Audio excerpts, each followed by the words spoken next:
เออแม่มาน้ำเมื่ออาบน้ำแล้วนี่นะ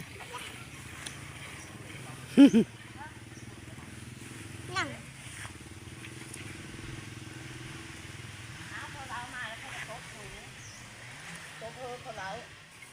กี่ข้าวแล้วก็พาเมื่ออยู่น้ำแม่แล้ววะ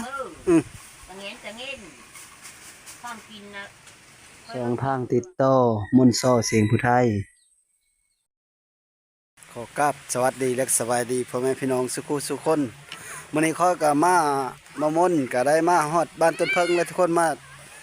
หาหนูนาเบิ่งเนื่องจากข้อยบ่ได้มาแต่ดนแล้วเรามาจอบเบิ่ง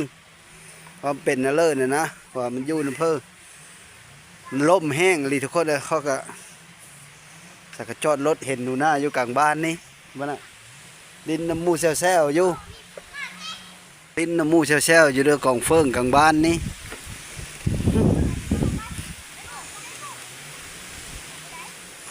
กกตาลไปทางเลอมาเพื่อสิถามนี่ กินข้าวแล้วเบ้ามื้อนี้นะ ยังเลย เอาเลยไม่หวานยังมีกินอยู่ โย เออสบายดีได้อหนูนะ สบายดี เออคือได้เสื้อไม่หนุ่งเพ้อเฮอนะฮะมาจะเชื่อเสื้อตัวนี้นะ เอาอยู่ห้อง ฮะ เอาอยู่ห้อง อยู่เฮินตัวอยู่น้ำเพ้อเดี๋ยวนี้นะ ดูน้ำมันสั่น อยู่ในเมฆซ่อนอ้ายตัวไม่ได้หายไปสามาอยู่ในเมฆซ่อนนะ จ้า ฮะ อย่าหายนะ มาอยู่ทางเพมันแดดมันช่องมันบ่แจ้ง ย่าหายเลยเฮาเห็นบ่มื้อนี้เฮาอยู่ ไปสอนแม่ปลาบ้าคือบ่มาสะ โยมายันถือขนพงอายโตมีเห็นติมื้อนั้นนะเฮาญาติอ้อมีเห็นติซะเฮาก็ยานคือกันแหล้วเว้า วันเลยอยู่น้ำไม่สอนน้ำมา ฮะ ว่าอยู่เลยอยู่น้ำไม่สอนน้ำมา จังหวะนี้แหละ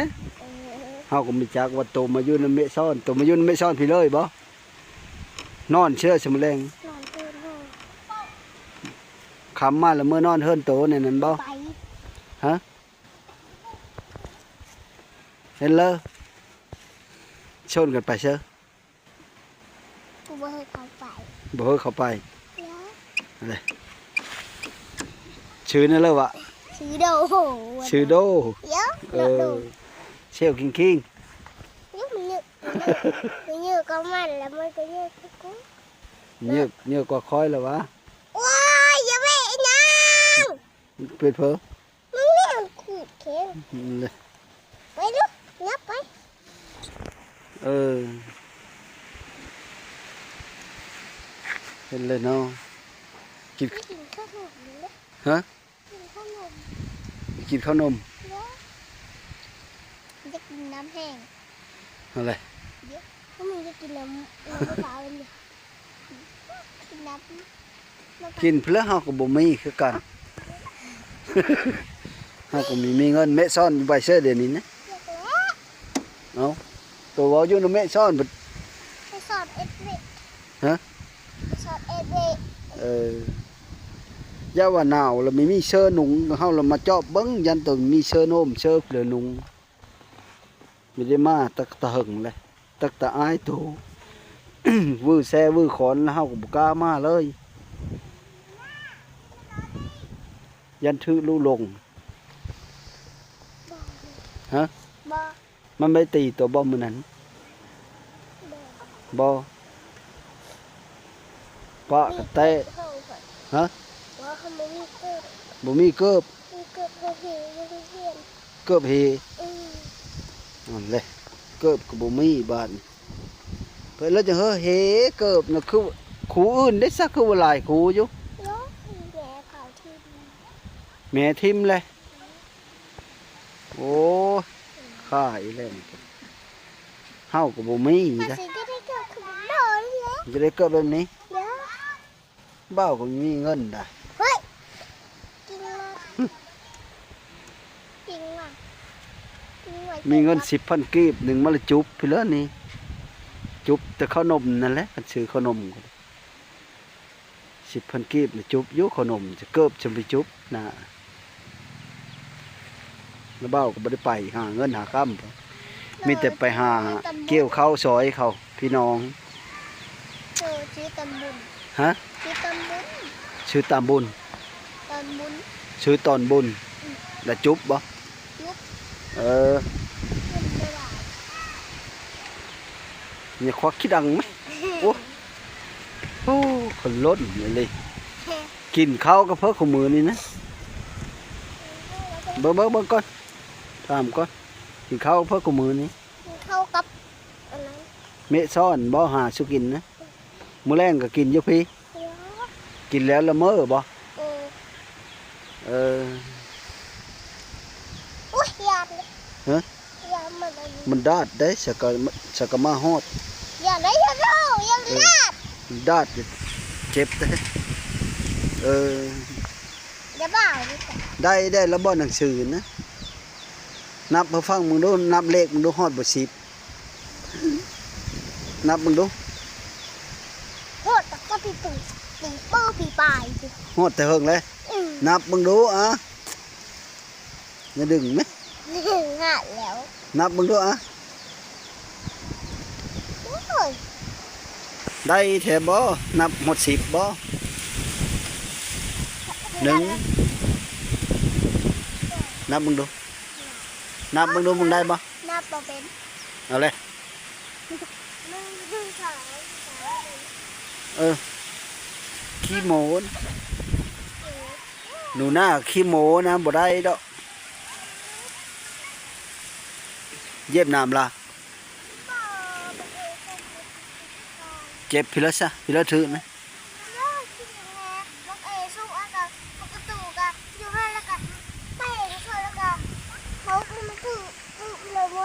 ประตูทับบ่เออเห็นแล้วสนี่นะมาซื้อมาบานเฮอกัดแม่ไปนันทิมเสโอ้ฮะย่าแล้วเตะน้ำมูนนี่แหละซื้อเฮาโตก็มันทำให้บ่ได้นึงมากก็เฮาก็มีเงินได้ ขนมด้วยนะ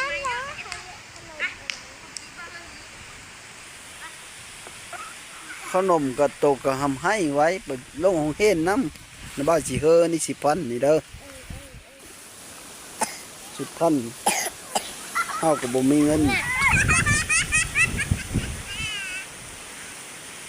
เฮาไปท่าอยู่เฮินแม่ซ่อนเด้อไปซื้อรถ ยังบ่ได้เลยเตะขยักไป เลยยางมึงดูยางบ่ได้ผลเลยจังมาดินฮอดกลางบ้านโอ้ย่าไปซื้อก็ย่าซะบ่ไปซื้อก็ย่า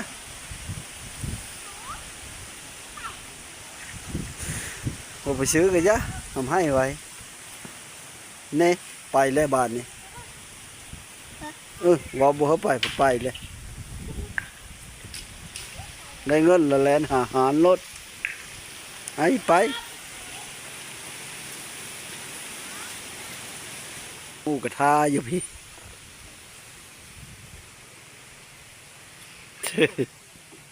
มาฮอดเฮินเมซ่อนเลยเห็นอยู่อัน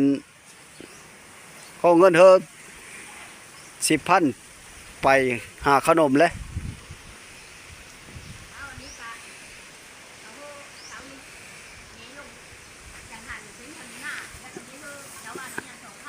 เออ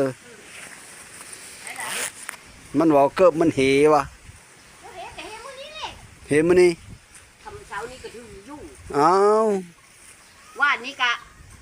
ปะอยู่เฮินเขาหันแล้วกะชากับอันบักทองกีมาชกเริ่มน่ะ ตาย ไป แล้ว ทางเริ่ม เนาะ มาทางนั้น แม่นแล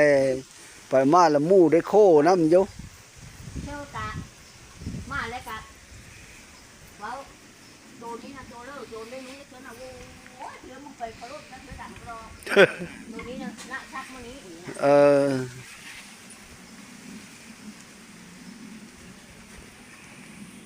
มาแล้วบ่ชื่อ น้ำปักคุณน่ะ ชื่อสนุนานะเอ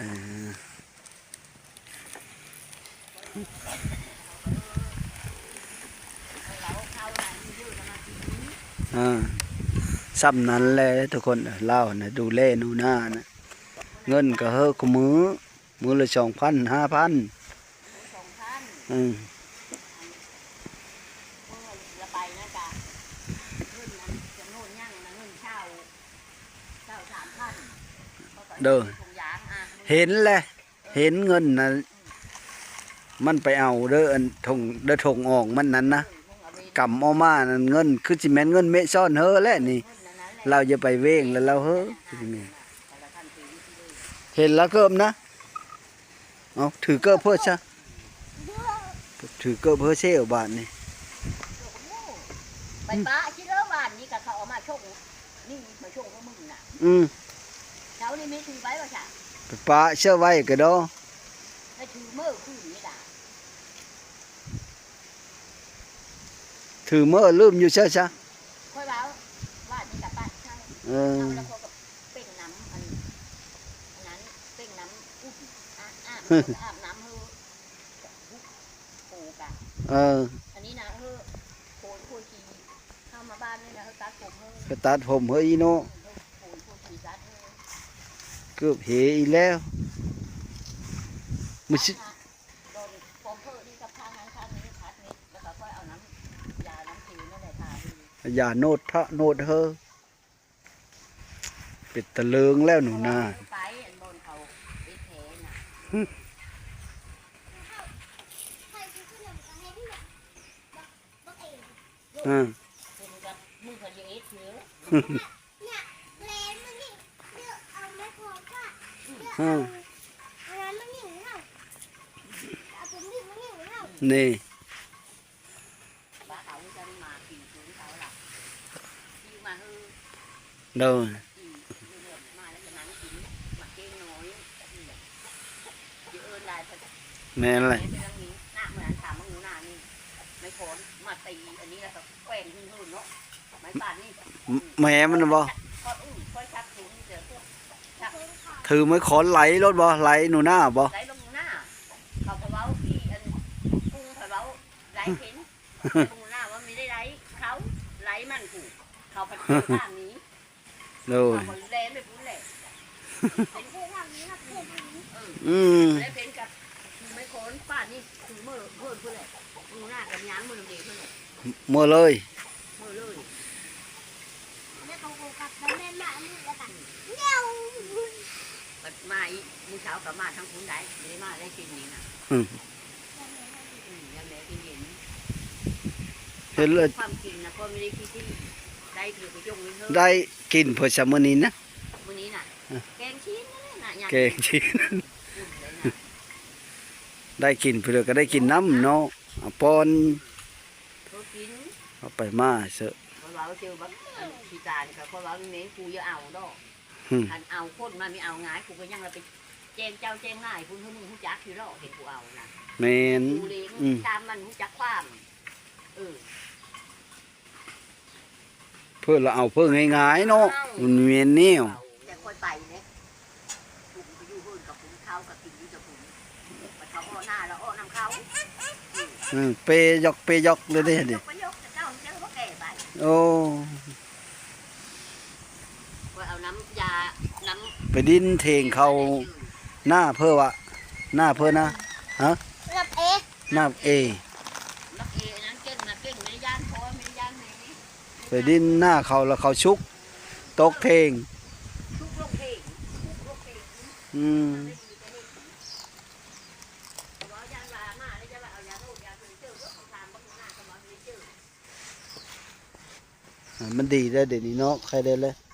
ดีอยู่ยังไปอ่ะ ยังเปะอยู่ เด้เด้อมันเลย อืม มื้อนี้นะสำคัญ ไม่ได้นอนสักคน นี่ นี่คือมัน โย่ สิเลอปึ้มน่ะมานะเบ้าเบิ่งดูฮอดคันเลอล่ะอยู่นี่บ่ปึ้มโตเห็นนะ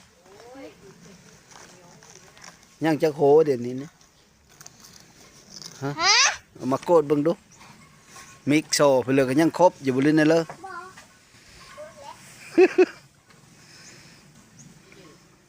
บ่ ว่าเด้อเฮาเห็นมีท่านฮอดช่องเดินพด ปึ้มวันนี้เถอะย่างอยู่นี่ ยังอยู่ปึ่มน่ะเนาะ เออ เอาลง จักแล้วนี่นะ นี่เสื้อขาวก็ซักเลยไม่ซ่อนซักคือเลย คอยถึงนักปืนน่ะ ลงมาเบิ่งเอาลงมาเบิ่งดูมันมีเพิ่นเลยเด้ นี่ก็น่ะเต้นน้ำ ฮอดคันเลอร์ละได้จักโตเลย เอาลงทางถุงน่ะ ลงมาโกดเบิ่งดู ลงไปโลดนั่น สิเลอ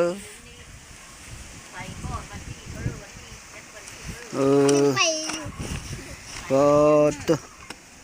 แล้วตีก็มีน่ะ ตัวฮอดคันนี้แล้วบ่ น่ะ ปรับมา10โลด เนาะ โอ้ ไม่ยาวไม่ใช่ ก็ตัว แม่เข็ม ฮะตัวหนังสือแม่ตัวอี เชื่อเพิ่นว่าอีฮอดอีแม่เคนอันนี้บ่ตัวเคนนะ บ่ สระอึสระอะ โอ้ติดนี่น่ะ ยังหลายโหอยู่แล้ววะท่านได้เคนนะยังซองสีปึ้ม5โหแล้วก็หมด3ช่องเดินโคตรแล่นนี่เชื่อ โอ้โห ฮะ โอ้โหน่ะ ช่องเดินเบิด3โห นี่กูไปก็ใครก็ใคร เพื่อเห็นนี่นะ นี่ อันนี้บ่ นี่ก็สระอัศรี ฮะ สระอันนี้ได้เจ็ด สระอาสระอี อืม เขียนประโกฏบ่ อืม ได้7 เนี่ย อ่านได้แล้วบ่นี่นะ นั่งแล้ว ฮะ อันนี้นั่งบอกอ่านมาได้ อ่านยังอ่านบ่ได้ นั่งอ่านแล้วมันไม่ได้ เอาเลยจักแลปึ้มห้องเลยนี่นะห้องประถมปีที่1ขึ้นห้องป .1 แล้วบ่ซะ นั่ง ฮะ นั่ง นี่เพิ่นคือเอาเฮอ เอาก็เอาเฮอบ้างเอาเฮออ่าน เออ น่ะมันอ่านมัน อ่านได้บ่นี่นี่ เดี๋ยว ฮะ บ่อ่านมาได้ เอาเลย ลูกปอปลานะคะโอ้ยเลยชนะมัน อืมนี่อ่านได้แล้วบ่ นั่ง ไปเลยนี่โตไปเลย จักเล็ก เอาตัวกอไก่น่ะเด้ตัวกอเลยนี่กะ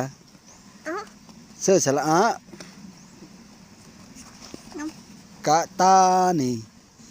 เกะกะปะตูเดี๋ยวมัน6ประตูนี่นะเห็นบ่ไอ้ตานี่จะไปนะ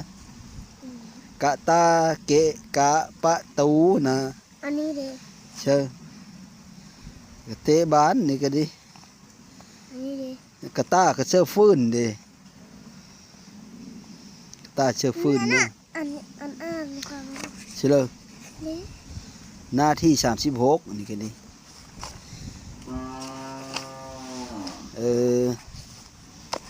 วิชาภาษาลาวแบบเห็น เอาขึ้น ชั้น เอา ประถมศึกษา ไก่กะ ฮะ ที่เอาไปกอไก่กะ อืม โอ้โห ผ่าเนาะ เด็กจะเย็บมาเบ่งเพื่อจะว่า สบายดีในครู่ จากเล่าลงเฮิรนไปแล้วได้คือว่าเออ ไปชื่ออะไรช่วงน้องไม้ก่อนว้าว เนาะ พอดีลง ขันมาพอดี แปลงอีก มาทางหลังโมมือ เห็นมึงแล้วมันอยู่ที่นี่ว่า อ่านได้บอกหนูนะ ไปเพ้อเนี่ยเอาค่อยมาได้ค่อยจะกลับมามื้อนี้ได้ตั้งแต่วักตานจะได้กินการฟ้อยแล้วค่อยก็ปบเลยเลย มันจะออกการฟ้อยก็กินไปปบแล้วค่อยก็ดีเออ น้ำก็ลงน้ จับไม้ฟ้อยแล่นลงมาแต่เฮิรนก็ค่อยก็ปบค่อยก็ว่ามีมาเคยเลยได้ครับมีคนน่ะถามค่อยมาอยู่เฮิงบ่เลยจังไปหาหนูนาเฮิงบ่เลยจังไปหาหนูนาไปเลยหันนี้ถามนะค่อยก็เลยมา งองู จะถูกแล้ว ผู้ถามประถามคอยนะว่ามีเยอะมากอีเลยพุ่นแล้วคอยนะ เนาะซาซังโยยุ่ง หืมทั้งไอทั้งไปเลยล้นเลยนี่แหละ บอนี้บอตาถุง เสียงเสียงย่านนั่นถือขอนแม่แล้วก็พอพูดแล้วเพิ่นยังจะถือขอนบักตาลนี่ก็ปบคือกันแล้วเขาก็ดิ มันเยอะมันยาก โย เพื่อยาน ย่านแม่ผู้เจ้าแหละ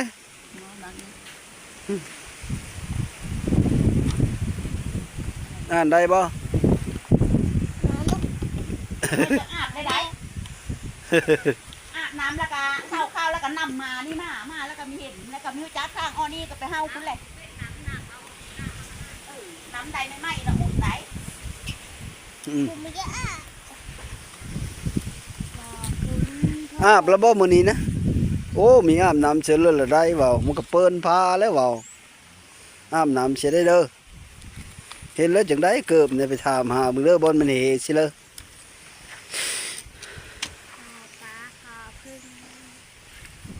เป็นเลิกคันกินข้าวกับเพื่อคู่มือนี่คือปกติอยู่มือนี้ กินหลายแค่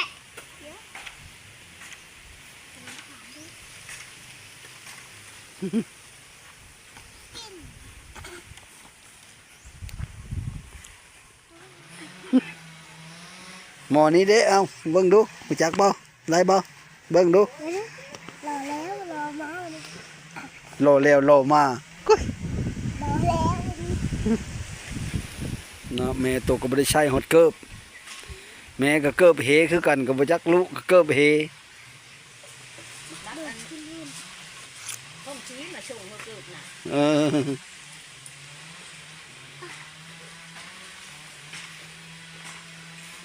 กินข้าวก่อน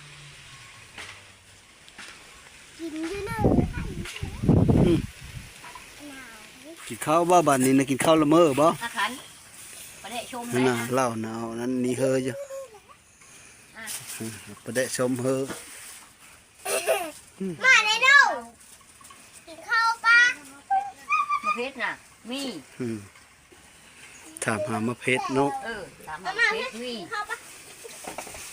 เหลือเหล้าก็หาเฮอเหล้าคู่ทั้งแม่ทั้งลูก ไม่ใช่เพชรนะเพชร บัดห้าเรามือขึ้นมาก็แบะขอนมาเฮิรนแล้วทับแกล้งขอนขึ้นเฮิรนแล้ว นี่ฝั่งนี่ เนี่ยเยาะกันแม่มากินน่ะแม่เขาน่ะนะ มะพร้าวได้ขันกูกาเม็ดกูก็กินมะพร้าวนี่เลยทำไม่ได้มะพร้าวดี กินข้าวแล้วก็พาเมื่ออยุ่นำแม่แล้ววะ ตะเงี้ยความกินนะค่อยกินก็แล้วนอนนะยังไม่นอน เออ เอา กินด้วยข้าวน่ะด้วยข้าว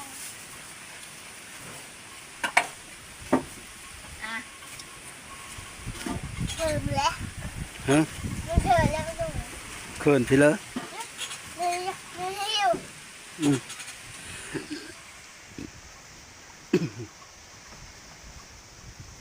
แซ่บบ่แซ่บบ่นะ แล้วจะเดิน อืม หนังขันเอามือจี้อ่ะ เช็ดด้วยหนังพร้อมบาน ตกเสียหัน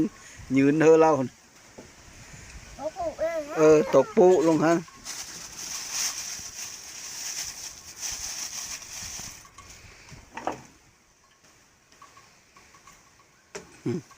เช้านี้ก็แตงกับผ่านวินเฮอแล้วก็เป็นว่ากินแล้วก็เฮอเขา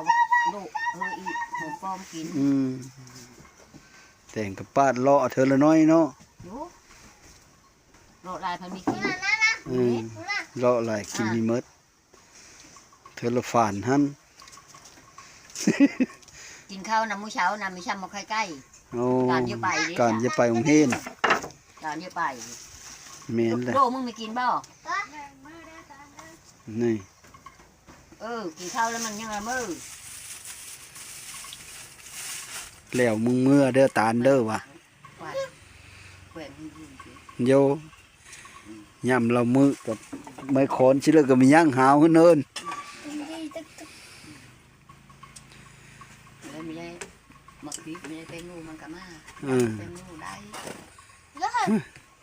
เมื่อกี้มันมา มีมะขวิดกินนี่ก็ดีเนาะมีมะขวิดมีแป้งโน่โยหมดแล้วบ่สันบ่าวชื่อเฮอตะเก้าน่ะหมดแล้วบ่ มาตาหารู้ไหม ทั้งมะขวิดทั้งแป้งโน่ตะเก้าน่ะ มาตาหารู้ไหมกะ หมดแล้วเราจึงมาขอ แล้วก็หมักพริกก็ไม่ได้เกลือก็ไม่ได้แกงโง่ก็ไม่ได้ปลาแดกก็ไม่ได้แบบนี้น่ะเขาบอกเขาไม่กูอ่านแล้วก็มืออ้ายป้ายมือไอ้กินตะเก้าละมันมีปลายชิลเลอร์ โดย มันก็เติมเบิ่มอยู่หั่นแหละ แม่นแหละ นี้มันได้กิน มันก็แนวนี้แหละน้ำ พอ สี เรา แดง เขาก็เห็น มันนึงมีชุกแล้วมึงอยากกินมาหากินเช้านี่ก็น่าคอยตังไว้เนื้อนี้คอยก็ลงวัดเป็นคนมาชวายเนี่ยจ้ะ กินน้ำกันนะแม่มีเยอะบ่ย่าซะเป็นหนูน่ากินผู้เดียว โอ้ยมันมีกินเทสบากอันนี้ เอามาแต่งนะล่ะเอามาแต่งในบ้านทั้ง อันนี้น่ะบ่ได้ย่างเพิ่นเลยลำหมดเก่ง เขาจี้กะเฮอบักอันนี้ แล้วก็จงไว้เธอจงเอาเธอกินน่ะมันก็คงเห็นแล้วก็เอากิน กินข้าวอยู่นี่ขมือเมื่อเช้ามื้อแรกกลางเว้นเนาะเจ้าเหลง กินข้าวยู่ได้ คันเจ้าอยู่แม่นเลย นี่ก็เลยก็ไปเอาบุญอีนี่น่ะ บุญ จันพุ่นแหละ อ่า เอาบุญหารดาวิ่งอยู่เลยพัด เต็มหิวอีเด้อเต็มหิวอีรอบหนึงบัดเบะซ่อนหุ่นเวงนี่ ยกไปมึงก็ไปหาข้าวกินมึงทำไม น่ะสะพาน มงคลนั่นก็มีใครได้ ไปเลย เขา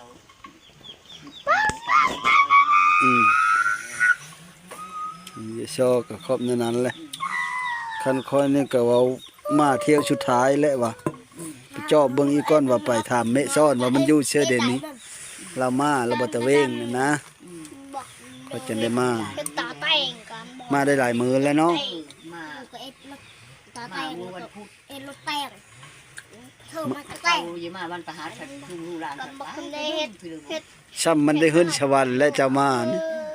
มันดีใจนี่นะตาบ่นะดีใจบ่จะเมะซ่อนมานะนี่ อันกินกะเม้นว่าเอาเลยเชฟละมีได้เฮือกินน้ำเดียว กินน้ำเดียว อันนี้กับพักชิ้นตัวกินไม่ได้ปีงกะกินไม่ได้คอยไม่ได้เหี่ยวพอพักหมุนๆน้ อืม ำไม่ชื่อนะแกงมาโบกชื่อป๋าป๋าไม่ไก่มาฮือตัวช้ำนี่ โอ้ มือเริ่มเล่นกินกับตำเจี๊ยบปลากระเต้าเจี๊ยบปลาเดะชุ่มกับกินเลือกกินเจียวกับกิน กินมันอิ่มซะเด้อนะมันหนาวแล้วเฮาก็สิมื้อแล้วบาดนี้ มื้อเช้ากะ กินข้าวแล้วก็มื้ออยู่นอนแม่อยู่นำแม่เด้อเฮามื้อเลยเด้อแม่เอ้ยมื้อสิก็มาก็ไม่ได้เพื่อมาเฮอก็มาจอบมาถามเบิ่งนี่แหละมีได้นันตะหึงละ พอถามเดียว มาท่องมาถามเบิ่งเขาก็มีอันมาเฮอแล้วก็ค่อยก็มีเขาก็บ่ได้หาเงินชั่วมื้อนี้ก็สักก็แล้วเขามีแต่ไปหาซอยพี่ซอยน้องแม่นแหละ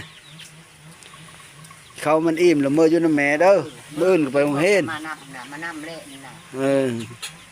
เรามานำ มันไหลตีคือควายไหลควายนี่ไง แม่นเลย อุดเอาชามยืแล้วก็มึงก็ไปหาเงินหาค่ำมาเฮือมัน แม่นเลย อ่อนมันจำมิตรอายุสังขารชูกระเมแล้วเลยจะไปเราเป็นหมูเป็นหมากระเมพี่เจ้า โชว์กับแม่ดีโชว์กับแม่โตดีกับแม่เข้า ตู้ดีกระเมเข้า เฮ็ดเป็นเหรอ หลุมเฮาหลุมเฮา ดู เอาหลังดีอยู่ฮะ เมื่อก่อน กระ บาด เป๋า นี้ คือกระเป๋าบักอันนี้จะเข้าเข้ามา ตอนนี้เขาก็ยังอยู่เฮิรนเมะซ่อนอยู่ทุกคนมาจอบเบิ่งหนูหน้านี่แหละเนื่องจากเขาบ่ได้มาแต่หึงแต่นานแล้วก็มาจอบเบิ่งเพราะว่าเนื่องมากก็เป็นโฮงอยู่คอยก็ดีเพราะว่า ชักของมันน่ะ ได้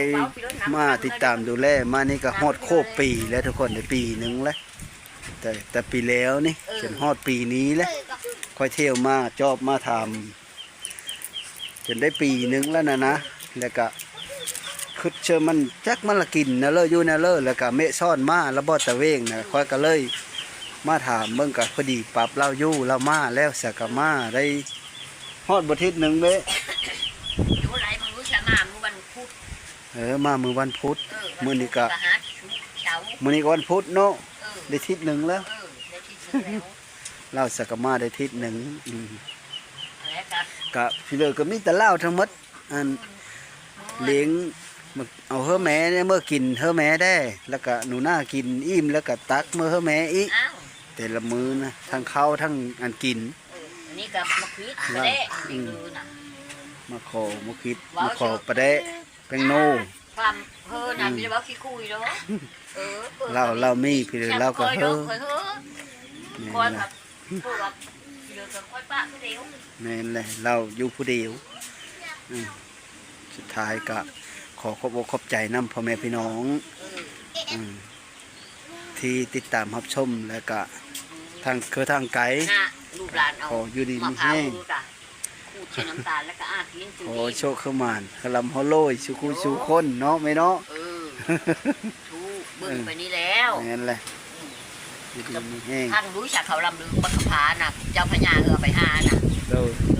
เอาไปเป็นผีมีท้องคนมีเที่ยว โดย บัดไปพันบับคำพาได้เมฆงามพระจังตัวผีเอาโต้มีตามรถ ได้อันนั่งอันเทวีครับอันเมฆบักคำพาก็บักคำพาเอาหนังมึงเจ้าพญานั่นก็จักไปชิเลย โดย ครบยืนมีจุ๊บ นั่นแหละสบายดี มันเราพี่ลือ